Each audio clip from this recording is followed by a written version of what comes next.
행복한 사람들의 이야기가 있는 스토리 워십 행복 토크에 오신 여러분들을 환영합니다. 여러분의 행복지기 홍일채 목사입니다. 안녕하세요. 김영숙 전도사입니다. 감사합니다. 원래 우리 교회가 설립 65주년을 맞아서 정한 사역 주제가 있습니다. 바로 다음 세대죠. 이 사역 주제에 맞게 신설된 교구가 있는데요. 바로 16교구에 미취학 자녀들 또 신혼부부들이 모여서 함께 주일날 구역 모임을 하는데, 여기에 함께 목자로 섬기시면서 무려 4명의 아이를 돌보고 계시는 우리 김현미 집사님 오늘 함께 하셨습니다. 박수하겠습니다. 안녕하세요. 네. 저는 김현미 비집사입니다. 반갑습니다. 네, 인사하셨지만 우리 성도들에게 짧게 어떻게 지내시는지 한번 인사 한번 해주시면.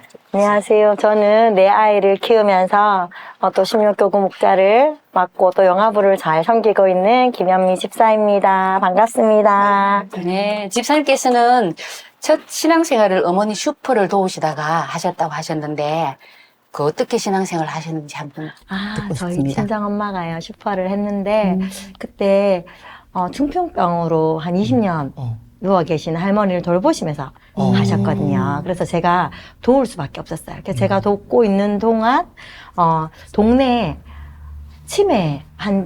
치매에 걸리신 시어머님을 모시고 계시는 한 아주머니가 엄마에게 오셔서 말동무를 자주 하셨나 봐요. 그때 이제 저 이야기도 하면서 제가 할머니를 돕고 이제 돌보면서 이제 잠을 자고 또 엄마를 도왔던 이야기가 너무 좋게 느껴져서 우리 아들 너무 괜찮은데 한번 만나볼래요? 하시는 거예요. 그래서 그럼 한번 만나보겠다고. 그래서 만났는데 그때 경산중앙교회 갈릴리를 다니고 계셨어요. 저희 남편이. 그러면서 저보고 뭐라 하셨냐면, 인생의 7분의 1을 따로 살 수 없으니까 교제를 하려면 교회를 가야겠다 이야기 하시는 거예요. 근데 그때는 왜 여자들이 결혼 전에는 왜 잘 따라가죠? 남자는 잘 따라오죠. 그래서 저는 절에 다니고 있었거든요. 그래서 나를 따라와야 되는데 이런 생각을 하고 생각해보겠다고 집으로 갔는데, 그때 밤에 하나님께서 저에게 찾아오셨나 봐요. 너 예전에 그렇게 교회 가고 싶어 했는데 왜 기회가 왔는데 놓치냐고.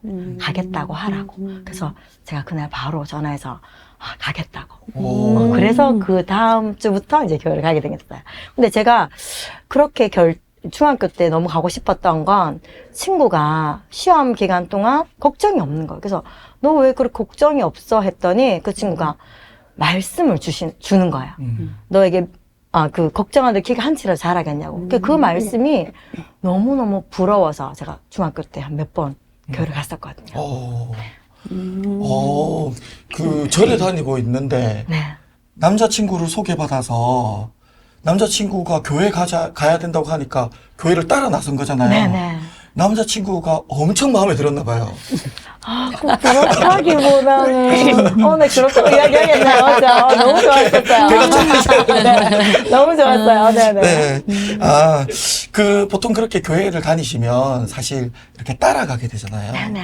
누가 이렇게 내가 마음이 생겨서 가는 게 아니라 이렇게 따라가게 되는데, 그 따라가면서 특별히 이렇게 하나님의 말씀이 깊이 이렇게 제가 이런 적이 있었어요. 엄마가 가라고 허락을 하시고 3주 동안 계속 일이 생겨서 가게를 보게 된 거예요. 그래서 내가 엄마 교회 가라 해놓고 왜 못 가게 하냐고 그날 화를 막 냈어요. 그러니까 진짜 엄마가 그래? 그럼 교회 가 하는 거예요. 그래서 내가 막 뛰어가가지고 성경책 딱 집어들었는데, 처음에 받았던 성경책이 검정색이었는데 거기 하얀색 먼지가 살짝 앉아 있는 거예요. 3주 동안 한 번도 펼쳐보지 않아서. 근데 그때 제 마음에 찔림이 있는 거예요. 야, 니 진짜 교회 가고 싶었으면 엄마한테 짜증낼 게 아니라 성경책을 봤어야지. 그런 마음을 품고 교회를 딱 갔는데, 그날 설교가 처음 보는 분이 서서 설교를 하시는데 선교사님이신 거예요. 그러면서 그 성경책이 우리에게 오기 위해서 얼마나 많은 사람들의 핏값이 주어졌고, 이게 정말 하나님 우리를 사랑해서 주는 하나님의 편지라는 말씀이 너무너무 마음에 힘이 든 거예요. 그래서 정말 하나님 없이 울었어요. 그 다음부터는 교회를 안 빠지게 됐어요. 야, 그것도 진짜 하나님의 은혜다, 그렇죠? 맞아요. 이게 그 남자친구를 따라서 또 남편을 따라서 교회를 다니기 시작했는데, 교회 가고 싶은 마음이 계속 생기는. 맞아요. 그리고 하나님의 말씀이 사모되어지는. 이게 정말 집사님에게 부어주신 하나님의 은혜가 아닌가. 맞아요. 그렇게 생각되시네요. 집사님 그렇게 신앙생활 가지고 결혼하셨을 신혼 때에 기도 제목이 있었다고 하셨어요, 집사님. 네. 어떤 제목이었을까요? 제가요, 어릴 때 정말 뚱뚱했거든요. 초등학교 때 60kg가 넘었다면 목이 없을 정도로 뚱뚱했거든요. 그래서 대학생이 되니까 이렇게 심한 다이어트를 했어요. 그래서 몸이 39kg까지. 심한 다이어트라면 어느 정도? 그때 이후로 생리를 안 했어요. 20살 아. 때부터 제가 생리가 없었거든요. 그래서 그것 때문에 결혼을 앞두고 나니까 너무 불안한 거예요.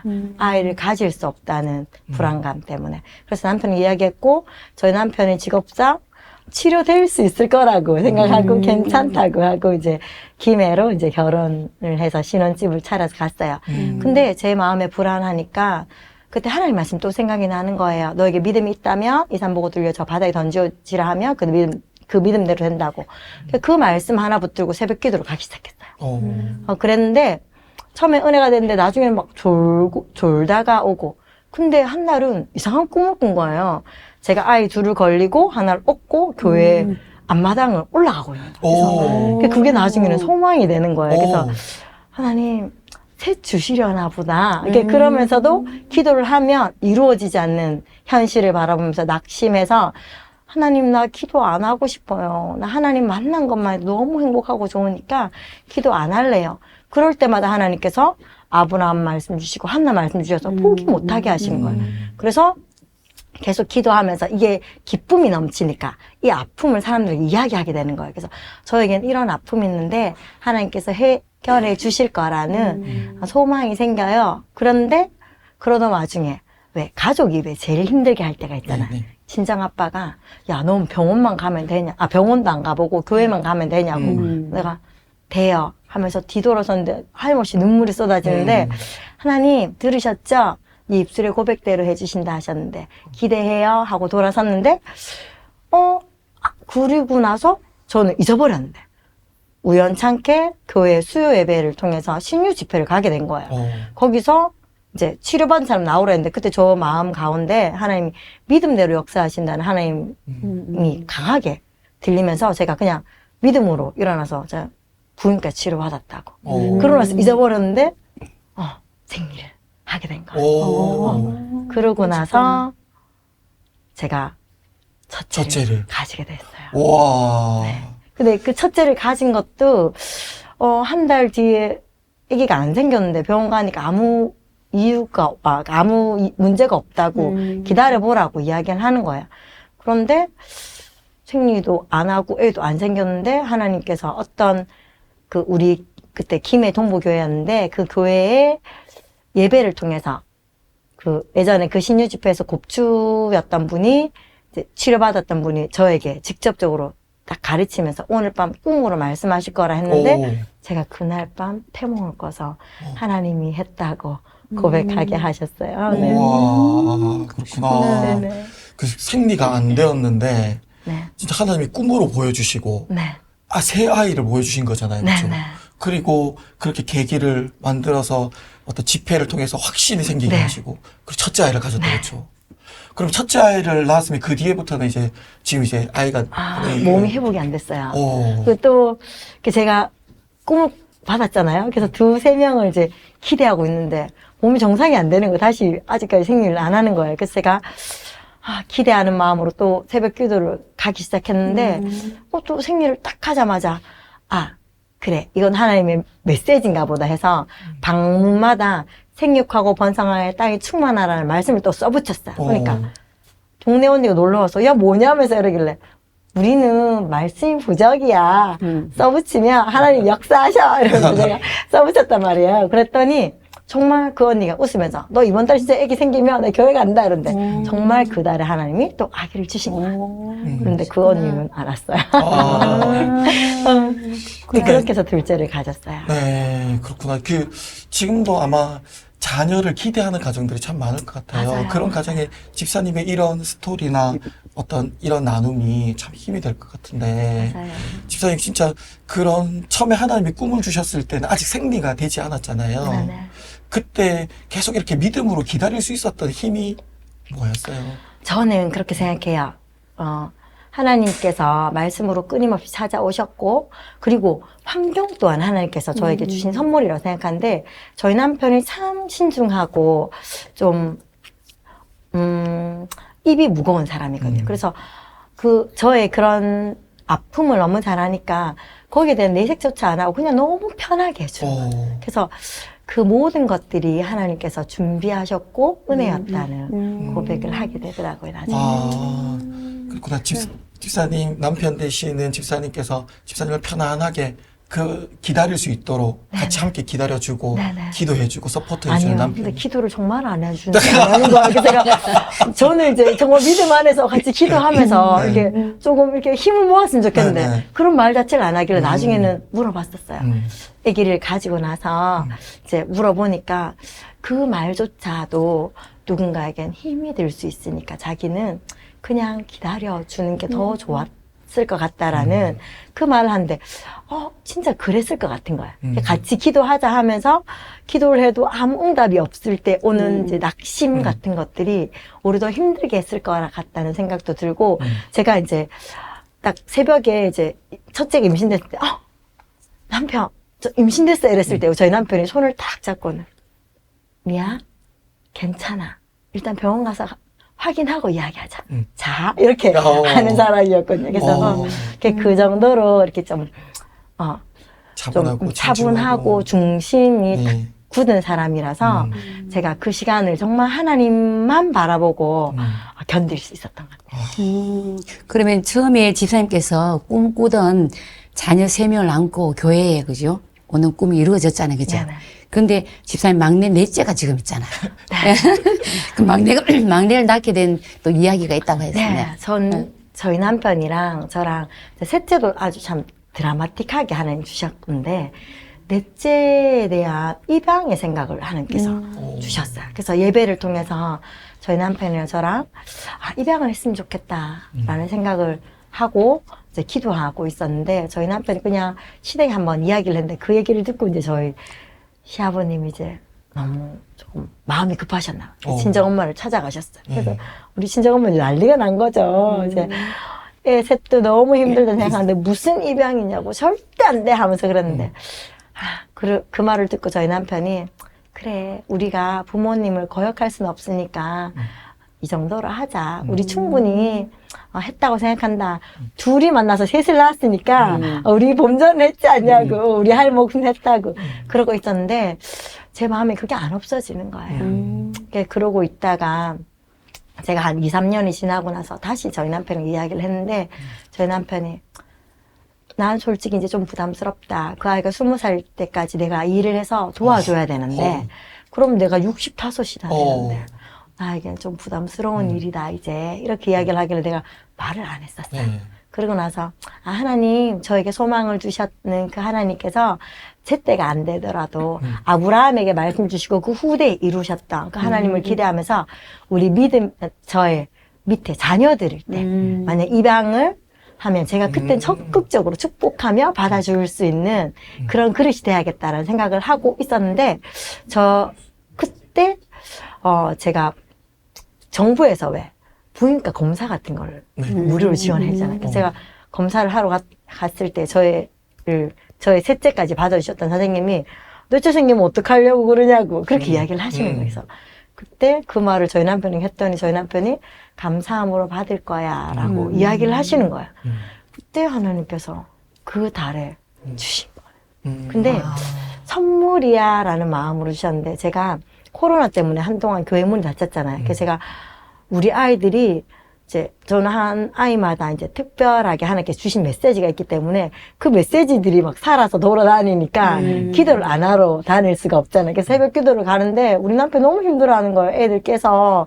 그래가지고 어떻게 하면 좋을까 했더니 하나님이 네 마음의 중심이 나에게만 향해 있다면 언제든 와도 된다고. 그래서 제가 우리 셋째를 어린이집 이제 4살이 됐을 때 매일 이제 자전거를 타고 강변을 따라서 교회에 왔었거든요. 그때 1시간에서 30분 정도 기도하고 가는 그 시간 너무 좋았어요. 한 1년 반 정도 그 시간 동안 하나님께서도 저에게 그런 마음 주시는 거야. 내가 그 시간 너무 좋아서 너희 가정에게 특별한 선물을 주고 싶은데 너희 남편이 부담스러워하니까 선물이 안 돼서 못 줬는데 그 고백 내가 들었어. 내가 이번 달에 줄 거야 하시면서 그렇게 딱 주셨던 것 같아요. 그런 메시지로 저에게 넷째가 왔어요. 와, 그렇구나. 네네. 그래서 첫째부터 넷째까지 이제 쭉 하나님께서 주신 은혜로 이렇게 가져오게 됐는데, 그렇게 특별하게 하나님으로부터 이렇게 우리 가정에 왔다는 이 아이들을 양육하는 게 조금 다를 것 같아요, 집사님은. 네, 저에게는 이렇게 두 가지 말씀이 있었어요. 한 가지 말씀은 잠언서에 마땅히 행할 길을 아이에 가르치라. 그리하면 그것을 늙어도 그것을 떠나지 아니하리라. 그 말씀 때문에 저는 뭘 가르칠까 하다가 먼저 예배를 가르쳤어요. 그래서 저는 예배를 정말 최선을 다해서 예배를 드리거든요. 한날을 우리 아이들이 이러는 거예요. 엄마, 영화부 예배 때 율동 그렇게 크게 하고 찬양 그렇게 크게 하면 부끄럽지 않으세요? 라고 이야기를 하는 거예요. 그래서 내가 찬영아, 좋은 일에 열심을 내는 게 뭐가 부끄럽니? 라고 이야기를 했더니 우리 아들이 이렇게 하는 거예요. 근데 그래서 그런지 모르겠지만 주일학교에 저희 아이들의 예배 모습이 좋다는 소식을 한 번씩 들을 때가 있더라고요. 그래서 참 감사하고. 그리고 또 두 번째는 저희는 매일 가정예배를 드려야 가정예배가 솔직히 어렵고 숙제처럼 느껴지거든요. 아이들이 키울 때 막 빨리 놀이터에서 집에 데려가야 되고 또 돌아다니는 아이들을 세워서 해야 되고 뭐 어떤 날은 너무 그 짬을 내기가 힘들고 그런데 하나님께서 코로나를 통해서 가정예배가 얼마나 축복인지 알게 하셨어요. 코로나 때문에 교회 문이 닫혀서 하나님 저 이제 어떻게 해요? 했더니 하나님께서 그러니까 부지런히 주의 말씀을 강론하라 했잖아. 가정예배를 통해서. 그래서 소망이 됐고 그리고 또 가정예배를 통해서 우리는 이게 첫째랑 막내가 터울이 많고 13살 터울이 나는데 가정예배 시간이다 하면 다 모여요. 그리고 노래 찬양 하나로 같이 춤추고 놀거든요. 근데 어떤 분을 통해서 선물 받은 이제 파인애플 공부법이라는 그 책에 보면 이런 내용이 있더라고요. 가정 안에서 하나 되는 문화 그리고 노래나 어떤 이제 문화로 인해서 소통할 수 있는 그런 문화를 가진 가정의 아이들이 높은 학교, 높은 수준의 학교를 취약할 수 있다고. 그래서, 하나님께서 정말 우리의 가정예배를 드리라 한 거, 우리를 힘들게 하고, 자녀들과 막 싸우라고 하는 게 아니라 축복이라고. 이렇게 그 메시지 주셔서 저희는 가정예배랑 이제, 가정예배를 매일 드리고 있고, 그리고 또 세 번째로는 저는 아이들에게 말을 가르쳐요. 왜냐하면 말씀이 육신이 되어 우리 가운데 오셨잖아요. 그래서 저는 아이들이 말이 아이들이라고 생각해서 정죄하는 말, 비난하는 말들은 못하고 이제 고쳐주고 그리고 아이들이 감사하고 축복하고 저를 세워주는 말들을 계속 입에 넣어주고 그리고 이제 정중하게 부탁하는 말들을 가르쳐요. 그리고 또 먹거리를 아이들에게 좀 잘 제공을 하는데 레위기에도 보면 먹는 것에 대해서 하나님께서 말씀하셨잖아요. 아이들은 성장하면서 자기 몸을 만드는 시기이기 때문에 건강한 먹거리가 필요하다고 해서 저는 주일도 도시락을 싸갖고는 유별난 엄마가 되어 있답니다. 그리고 마지막으로는 저는 우리 아이들에게 감사를 표현할 수 있는 기회를 한 번씩 줘요. 그러니까 스승의 날이나 명절이 되면 아이들의 손을 들려서 이제 선생님이나 교육자들에게 선물을 꼭 전달하게 하거든요. 그래서 너무 작고 보잘것없는 선물 때문에 우리 아이들을 교육한다는 이름으로 또 받아주신 많은 교육자들과 선생님들께 감사드립니다. 이게 집사님 말씀이 맞는 게 제가 5교구 담당할 때 신방을 가보면 아이들이 대신방인데 예배를 진짜 잘 드리고 가만히 앉아서 꼬맹이도 진짜 부럽습니다. 그리고, 감사합니다. 그리고 네. 두 번째 제가 저에게 이제 기준이 되는 말씀은 이지훈 목사님 예전에 오셔서 어린아이들은 식탁에 둘러앉은 감람나무라는 그 메시지를 주셔가지고 감람나무의 특징이 아무리 잘 키워도 10년 안에 열매를 안 맺고 한 번 열매를 맺으면 100년을 맺는다는 하시는 거예요. 그래서 우리 아이들이 기다려줄 수 있는 또 큰 힘이 되는 거야. 우리 아이들이 지금 내가 열심히 키우지만 열매가 없고 내 말을 듣지 않고 이게 내가 계속 조언을 해줬는데도 따르지 않지만 그 아이들이 되지 않는 거잖아요. 알지만. 그때, 이 아이들이 10년이 아직 안 됐어. 그리고 이 아이들이 한번 열매 맺으면 100년을 맺으니까 좀 더 기다려줄 수 있어.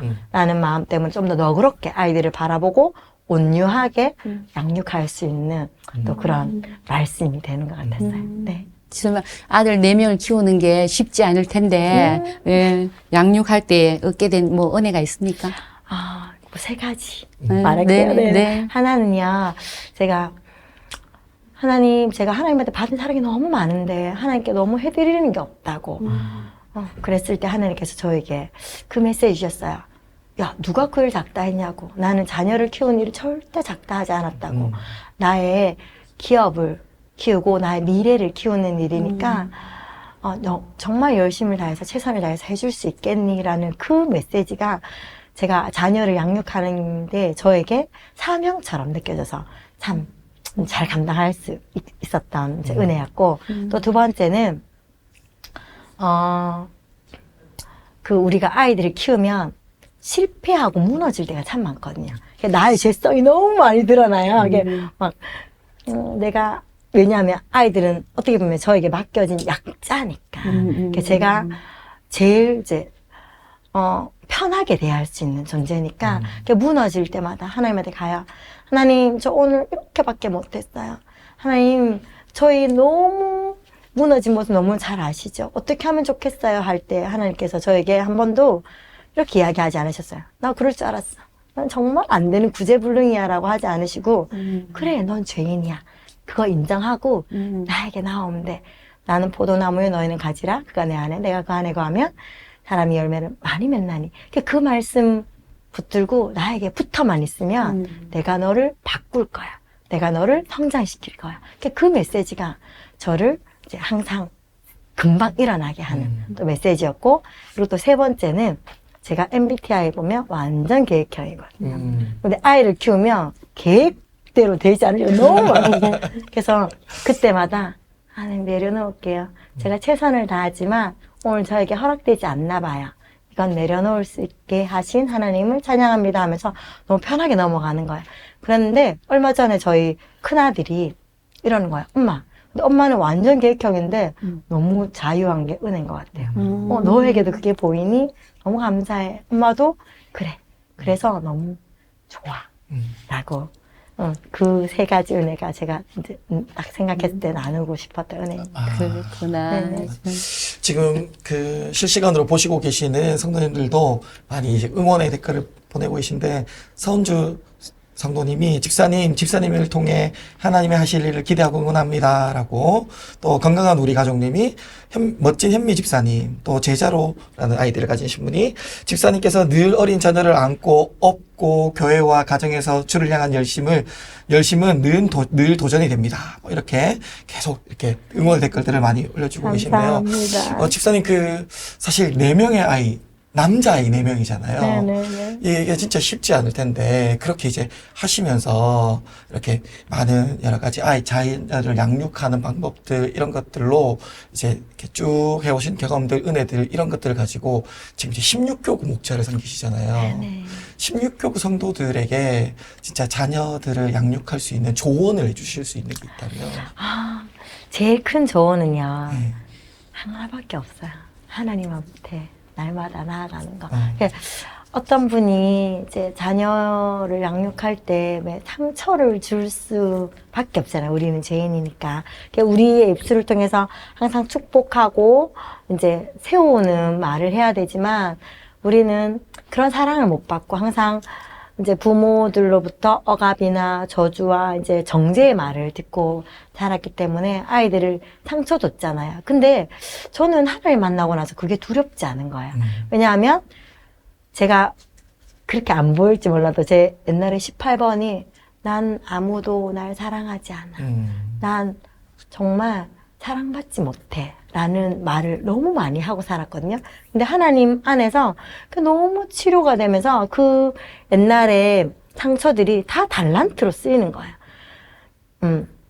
우리 하나님 안에서는 이제 이제 나의 잘하는 것도 달란트가 되지만 상처와 아픔, 그리고 나의 실수가 다른 사람을 도와주고 조언할 수 있는 좋은 달란트가 되었다는 걸 알기 때문에 하나님 안에 우리가 잘 붙어 있으면 그걸 통해서 우리 아이들에게 상처를 주지만 그 아이들이 그걸 통해서 하나님 만날 수 있는 복이 될 수 있는 그렇게 바꿀 수 있는 능력이 하나님이시고 그리고 또 내가 또 하나님께 붙어 있으면 우리 아이에게 그냥 툭 던졌단 말이 상처가 됐다면 하나님 반드시 알게 하시거든요. 저도 그냥 한번 그냥 이렇게 했던 행동이나 말들이 하나님께서 야, 그 아이에게 지금 이 부분을 사과했으면 좋겠어 라는 메시지를 주실 때가 있고 그 아이가 지금 아프고 힘들어하는 부분을 중보하면서 그냥 편지를 좀 써주면 어떻겠니? 라는 마음을 주실 때가 한 번씩 있어요. 그래서 솔루션은 항상 하나님하고 관계가 친밀하면 자녀를 넉넉히 키울 수 있다는 생각이 집사님 좀 듭니다. 말씀이 네. 그런 것 같아요. 그러니까 부모지만 때론 실수하고 자녀에게 상처도 주긴 하지만 그 하나님 앞에서 내가 신실하게 서가려고 노력하면 하나님께서 말씀도 주시고 은혜도 주셔서 자녀를 넉넉하게 길러갈 수 있는 힘이 생긴다. 맞아요. 네. 네, 네. 그런 것 같아요. 마지막으로 행복 토크 공식 질문입니다. 네, 집사님에게 행복이란? 저에게 행복은요. 하나님과 사람들에게 점점 사랑스러워져 가는 거예요. 요즘에 이제 제가 16교구 목자를 하면서 하나님께서 저에게 한 가지 메시지를 주셨는데 아침 새벽에 제가 이제 아이를 키우면서 이제 스트레칭 하는 시간이 있었는데 그 시간 내려놓고 좀 더 나에게 집중하면 좋겠다는 메시지를 주셔서 이제 기도하거든요. 그때마다 하나님께서 섬길 사람들을 생각나게 하시고 이제 누군가를에게 응원의 메시지를 보내게 하시거든요. 그럼 제가 요새 카톡에 예약 메시지 있잖아요. 새벽 5시 되면 이제 막 쓰는 거예요. 예약 메시지 막 보내놓고, 그리고 또 누군가에게 또 위로가 필요한 사람에게 선물도 보내고, 그러면서 하나님과 사람들에게 사랑스러워져 가는 게 저에게 너무 행복이 되더라고요. 네. 집사님, 오늘 또 집사님의 그 이야기를 전부 다 나눌 수는 없지만, 그래도 중요한 요소에 하나님이 계셨던 것, 또 하나님이 은혜 베푸셨던 것, 또 그 하나님의 은혜를 받은 마음으로 살아가는 것들 잘 나눠주셔서 감사하고, 제가 이 시간 한번 기도해도 될까요? 네. 네, 제가 한번, 집사님을 위해서 한번 기도하겠습니다. 살아계신 하나님, 우리 입술로 하나님을 고백할 수 있는 것이 얼마나 큰 은혜인지 하나님 집사님의 말씀을 통하여서 그 인생 가운데 그 여정 가운데 함께 하셨던 하나님을 생각하며 깨닫게 됩니다. 하나님, 이렇게 연약한 존재들이 어떻게 하나님을 아버지라 고백할 수 있었겠습니까? 하나님, 오래전 우리 김현미 집사님을 하나님이 기억하시고 부르시기 위해서 하나님 그렇게 만남을 허락해 주시고 그 만남 가운데 하나님 다른 종교에 빠지고 다른 생각에 빠져있던 우리 김현미 집사님의 마음 문을 여시고 교회에 가겠다고 선뜻 따라 나서게 하시고 또 교회에 나왔더니 하나님께서 은혜를 베풀어 주셔서 하나님이 믿어지게 하시고 말씀이 생각나게 하시고 그 말씀을 붙들게 하신 하나님 참 감사합니다. 하나님 그렇게 내 뜻대로 살던 그 인생 가운데 찾아가셔서 하나님이 주인 되어주셨고 능력 되어주셨음을 고백합니다. 아멘. 뿐만 아니라 그렇게 내 뜻대로 살아가던 인생 가운데 망가진 몸도 회복하여 주셔서 하나님 그 망가진 몸 가운데 하나님의 능력으로 무려 4명의 자녀나 출산할 수 있도록 은혜 베풀어 주심을 감사합니다. 아멘. 하나님, 우리는 능력이 없지만 하나님은 전능하시니 그 전능하신 하나님의 은혜를 덧입어 이 가정 가운데 선물과 같은 내 아이가 자라가고 있습니다. 하나님, 사랑하는 집사님이 고백한 것처럼 그 아이들도 하나님과 사람에게 사랑받는 아이들로 자라갈 수 있도록 은혜를 더하여 주시옵소서. 아멘. 그래서 날마다 행복 가운데 가는 귀하고 복된 자녀들 되기를 소망하오니 아멘. 주께서 은혜를 베풀어 주시옵소서. 아멘. 하나님이 함께 하시고 돌봐주시며 역사해 주실 줄 믿고 감사하오며 거룩하신 예수님의 이름으로 기도합니다. 아멘. 아멘. 감사합니다. 오늘은 16교구 김현미 집사님과 함께 이야기를 나누었습니다. 집사님께 허락하신 하나님이 주신 그 아름다운 선물들, 그 하나님이 주신 그 마음들, 그것들을 통해서 아마 자녀를 기대하는 성도님들, 또 하나님의 은혜를 기대하는 성도님들에게 큰 힘이 되지 않았을까 생각되어집니다. 그래서 그분들도 하나님 앞에 더 깊이 나오기를 작정하는 귀한 시간 되시기를 축복합니다. 마지막으로 인사하고 마무리하겠습니다. 제가 주님 안에서 하면 손을 흔들고 행복하세요 이렇게 해주시면 되겠습니다. 주님 안에서 행복하세요.